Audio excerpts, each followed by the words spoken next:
3 महीने वाला रास्ता है, 3 दिन वाला।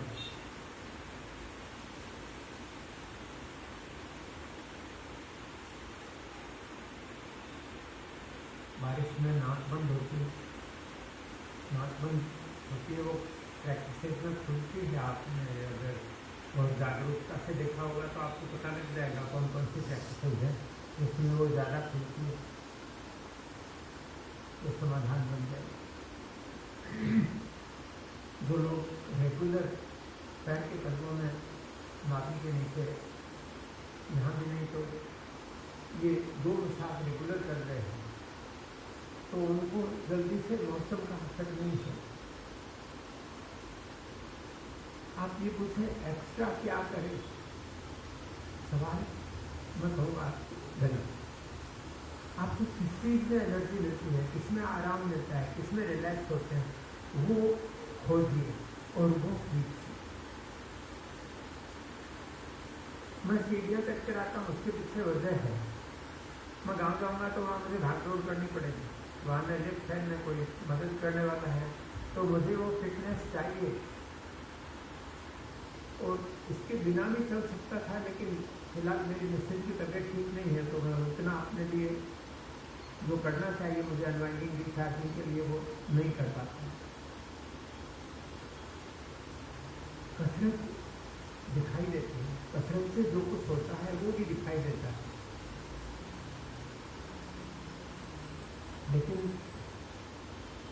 मैं बिल्कुल स्थूल धरातल का उदाहरण देता हूँ। सब्जी बेचने वाला अपनी दुकान 6-7 बजे खोलता होगा, 8-9 बजे तक चालू रखता होगा, और वो डायमंड बेचता है, वो 11 बजे से पहले दुकान नहीं खोलेगा और वो इतने देर तक भी नहीं खोलेगा। तो हम जो कुछ कर रहे हैं उसमें से कौन सा अभ्यास क्या करता है, अगर हमने ये नहीं सीखा ना तो हमें कोई भी ठग लेगा। जैसे ये लिखा है ना, सीनियर योगी गुरुकुल टीचर, ये गुरुकुल सीनियर है कि योगा सीनियर है कि टीचर सीनियर है। अब जिसको ये 4 शब्द ठीक से अरेंज नहीं करने आते, क्या योग के टीचर हैं?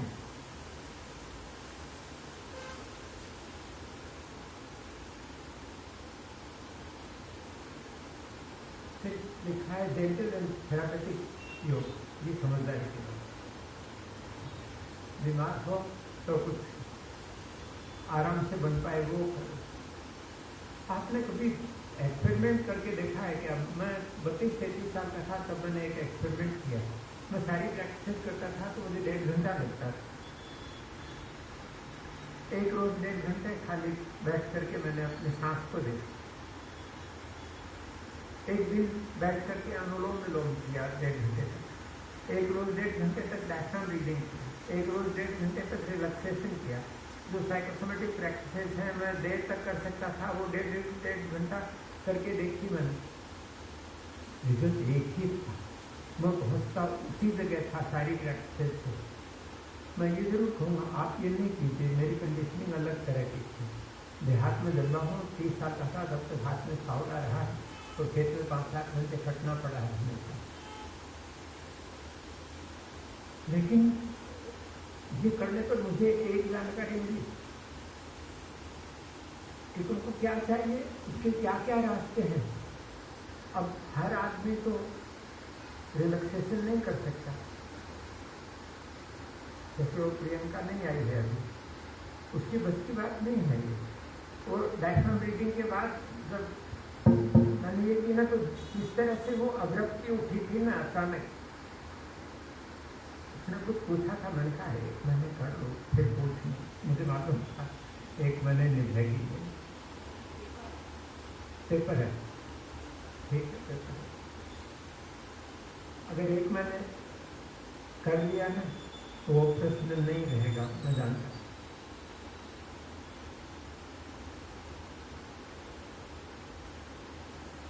हम लोगों में से कितने हैं जो कोई मेहमान आ गया तो अभ्यास छूट गए, घर में कोई ओकेजन हुआ तो अभ्यास छूट गए, कोई भी बहाना मिला तो सबसे पहले अभ्यास ही छूटता। ये बराबर नहीं है। मैं मंदिर जाता हूँ, अब तो काफ़ी समय से कोई मेहमान नहीं आते, पहले आते थे तब मैं उनको ऐसे नहीं पूछता था आप भी चलेंगे क्या, मैं बोलता था मैं मंदिर जा रहा हूँ।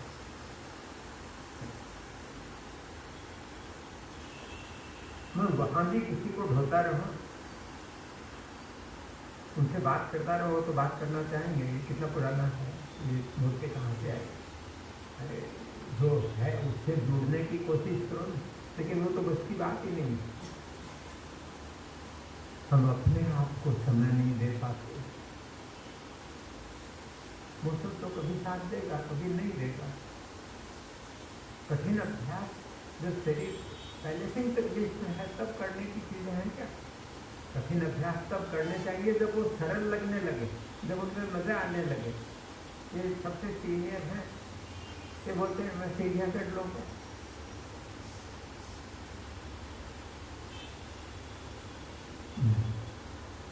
जब ये प्रश्न उठता है इसमें चढ़ो कि नहीं चढ़ो, सही जवाब है नहीं। आप वही चीज और बहुत सारी चीज़ों से पा सकते हो, मुद्राओं से, मसाज से, सिंपल प्रैक्टिसेस से और प्राणायाम से, तो सब कुछ। इनके जो एस्ट्रोलॉजर हैं दिनेश भाई दवे, उन्होंने मुझे शनि की महादशा के लिए बहुत सारी चीज़ें बताई। फिर लास्ट में बोलते हैं आरोग्य के लिए प्राणायाम।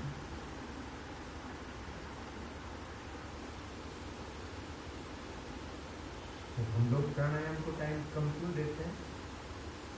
बिना आसन किए प्राणायाम में जिस तरह की वो गहरी सांस होनी चाहिए वो होगी नहीं। ये खाने से, ये करने से थकान जाती है, आलस जाता है, मेटाबॉलिक रेट ज़्यादा कुछ नहीं तो वास्तविक देख लीजिए वो व्यवस्थित होते हैं, सांस की गति कम होती है, थोड़ा मन भी रुकता है।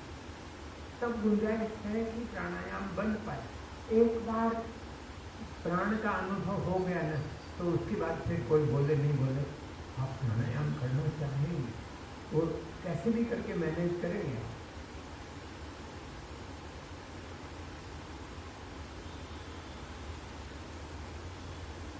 कारण का पता लगाना थोड़ा मुश्किल, लेकिन ऊर्जा बढ़ा करके वो ऊर्जा पहले वहीं जाएगी जहाँ तकलीफ है, वो सरल। अभी ठंडक है तो इसमें मसाले जाए, ठंडक है तो खाया भी जाता है, और इसीलिए सारे धर्मों के लोग, मुस्लिम धर्म की बात नहीं करता वो तो कैसे करते हैं उनको वही जाना।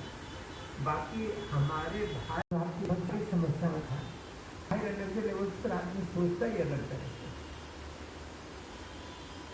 मैं जिनको गुरु मानता था, कोई शक्तिपीठ पर गया था, ज्योतिर्लिंग में गया, मेरा ध्यान भगवान की तरफ नहीं होता था, मैं उन्हीं का ध्यान रखता था, इनको तकलीफ नहीं होनी चाहिए। और फिर मैंने देखा कि मामला गड़बड़ है, तुमने गांधारी की तरह से पट्टी बांधी, बिना काफ़ी जानकारी जुटाई, तकलीफ हुई। मेरा पैसा खा गए उसकी तकलीफ तो इतनी नहीं थी, किसान हैं हम लोग, फसल तैयार है और ओले गिरते हैं, सब कुछ स्वाहा हो जाता है, फिर से चालू करते हैं। लेकिन इमोशनली मैं डिस्टर्ब था कि इनको ये मुझे बोलते ये तो मैं ऐसे ही दे देता, पैसे के लिए झूठ बोलना। जो आदमी झूठ बोल सकता है वो आदमी बहुत कमजोर है, उसको कुछ विशेष नहीं मिलने वाला, वो कभी खुद पर भरोसा नहीं कर पाएगा। दूसरों पर भरोसा करने की तो बात ही छोड़ी, खुद पर भरोसा नहीं करता है, भरोसा नहीं कर पाएगा तो अंदर से व्यक्ति यात्रा के सारे दरवाजे बंद कर दें। मैं आज नहीं फिर कभी यमनियम के बारे में बोलूँगा, जिनके बिना योग में आगे प्रोग्रेस नहीं होती। जिन लोगों की जिंदगी में यमनियम पहले से ही हैं तो उनको चमत्कार कैसे होते हैं। वो एक बालक ध्रुव की मैं हमेशा चर्चा करता, कोई संस्कारी घर का संस्कारी बालक 10 साल की उम्र में पहली बार डायफ्राम रीडिंग करके ऐसा अनुभव हुआ जिसके लिए लोग कई साल लगाते थे। क्या हमारी पात्रता बढ़ रही है? बड़ा सवाल। हमको क्या चाहिए, उसके लिए क्या करना हमारे बस का है? एक बताना आपको हो गया बात की, ये जब घटना हुई ना वो गुरु महाराज वाली, तब मैंने परमात्मा से एक प्रार्थना की, मैं जब तक ये शरीर में हूँ तब तक ये महाराज के दर्शन बोर्ड नहीं करवाना, एक क्षण गुरु पूर्णिमा आ रही है, आप भी मनाओ, मैं भी मनाऊंगा। गुरु माने होता है धीरे जाकर तो दिव्य आयाम आगे की बात है। पहले प्राण तो समझ में आए, प्राणायाम में वो जो सत्ता से जोड़ते हैं वही समझ में नहीं आ रही। क्या मंदिर है, क्या गुरु है, क्या सब भगवान दुकानदारी। वरना लिखा है शास्त्रों में कि किसी ने शिष्य बनाया और उसको जो कुछ बताया वो उसने नहीं किया तो गुरु को करना पड़ेगा। तो शिष्य की मुक्ति नहीं होगी, मोक्ष नहीं मिलेगा, तब तक गुरु को भी नहीं मिल सकता। शिष्य करेगा तो वो भी शेयर होल्डर है, वो भुगतेगा। कौन बनेगा गुरु से?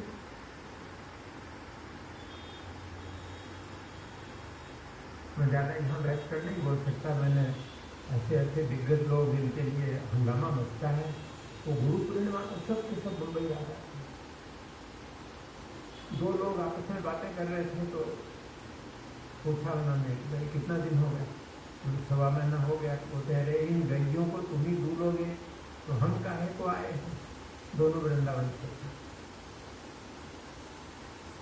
ये चक्कर में नहीं पड़ी, ईश्वर ने ये आदमी बनाया ना, इंसान बनाया तो पूरा बनाया और उसको संतोष हो गया।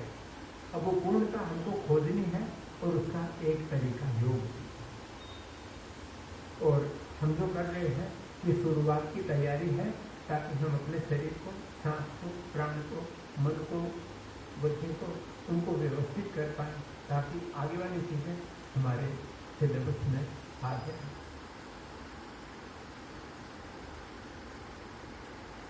मौसम तकलीफ दे रहा है, मसाज कीजिए, मुद्राएं कीजिए, प्राणायाम कीजिए, रिलैक्सेशन कीजिए।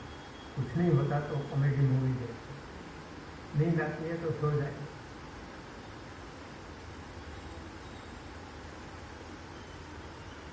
हम कारण नहीं खोजते, दवा खोजते, डॉक्टर खोजते। मैं शॉर्ट में कहूँ तो शॉर्टकट खोजते। हमको कारण नहीं जानना, निवारण नहीं चाहिए, स्थायी समाधान नहीं चाहिए।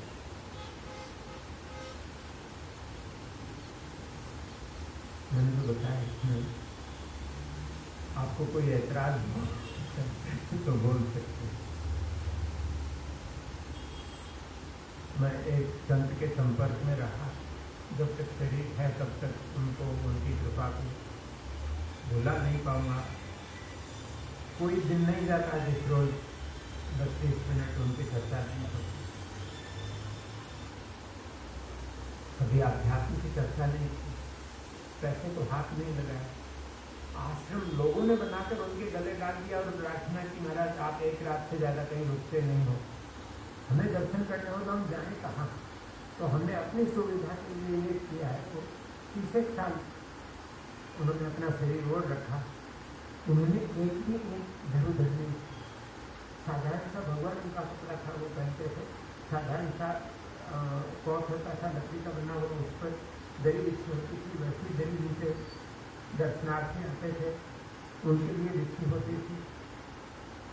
कभी फर्स्ट क्लास में नहीं ट्रेवल की सन्यासी।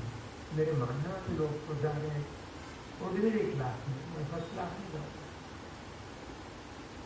और सारी सिद्धियाँ लिए बैठे थे, और सबसे बड़ी बात ये उस सिद्धियों को छुपाए बैठे थे।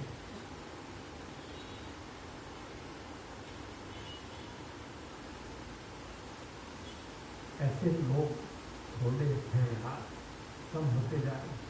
लेकिन उन्होंने जहाँ तपस्या की, जहाँ समाधि दी गई उनको, वो स्थान तो है जो सैकड़ों हजारों साल तक मदद करेगा। ऐसा कोई व्यक्ति खत्म हो जाए ऐसे थोड़ी होता है, ऊर्जा खत्म होती है क्या? साइंस तो जानते ही हैं आप, आध्यात्म नहीं जानते तो एनर्जी खत्म नहीं होती।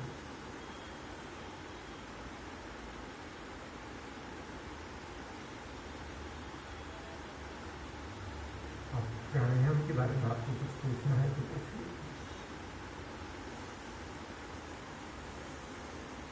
जब तक आपको आसन में स्थिरता से स्पाइन को सीधे रखकर बैठना आधे घंटे या 20 मिनट बैठने में मजा नहीं आया, प्राणायाम नहीं होगा।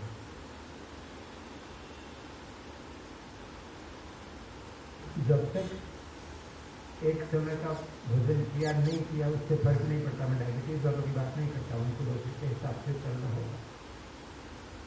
तब तक आपके पास प्राण की कोई पूंजी है ही नहीं। आपको तो पेट में कुछ न कुछ चाहिए, वो एनर्जी देगा, वो कैलोरीज आपकी गाड़ी को चला देगी।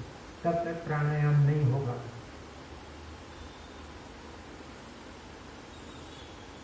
जब तक भीतर से स्थिरता पा नहीं सकेंगे, उसका अनुभव नहीं होगा, तब तक आगे की प्रोग्रेस नहीं होगी।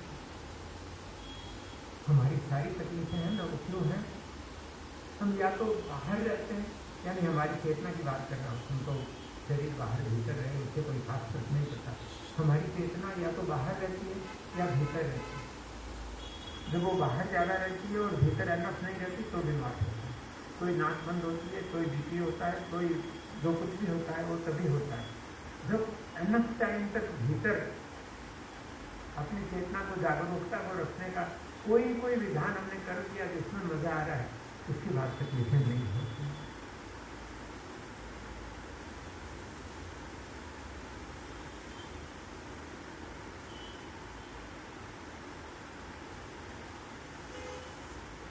सिंपल सा अभ्यास है, लेट करके डायफ्राम ब्रीदिंग करना। कितने लोगों ने आधे घंटे करके देखा है? जरा हाथ खड़े करेंगे।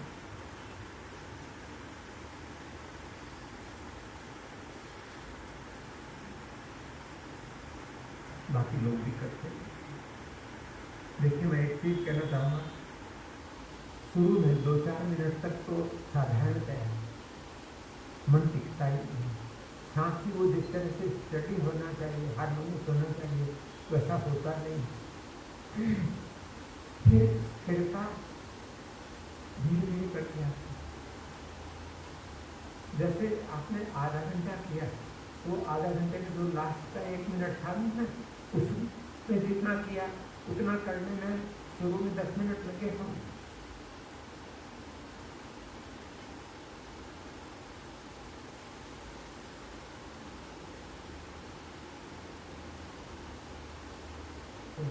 कभी कभार जिसमें आपको अच्छा लगता है, उसमें जहाँ तक आपको मजा आता है वहाँ तक जाकर